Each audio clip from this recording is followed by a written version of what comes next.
Magmula pa po nung nagkaroon ng habagat po, hindi na po siya nawalan ng tubig. Pinasok na rin po yung mga bahay po, lalo po dito sa bandang looban po. Taon-taon na lang po, dumarating po sa amin yung ganitong baha. Napakahirap po talaga. Siyempre po, hindi naman po kami mabubuhay nang wala po kaming hanap buhay. Ako po bilang isang guro, wala po kaming pasok sa eskwelahan dahil maging yung eskwelahan po namin lubog po.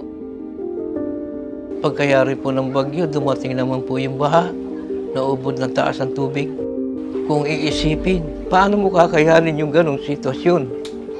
Ang inaasahan mong kabuhayan, mawawala sa iyo. Dito po, lusong po kami pagka tumutupad po ng tungkulin namin, pagsamba. Kahit po mataas po yung tubig, lulusong na lang po kami. Tapos magdadala na lang po kami ng pampalit, sa kapilya na po kami magpapalit po. Tinitingnan kami ng mga kapitbahay.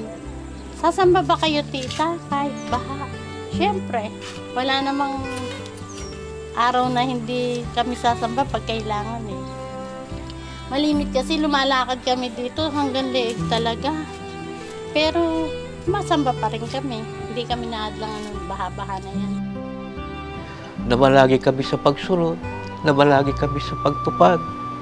Kailanman kahit dumating yun, di namin nilimot ang pagsamba. Nanghahawak po kami sa ating Panginoon Diyos. Naaapektuhan po kami sa mga pag-ulan, bagyo na dumarating, may mga kalamidad.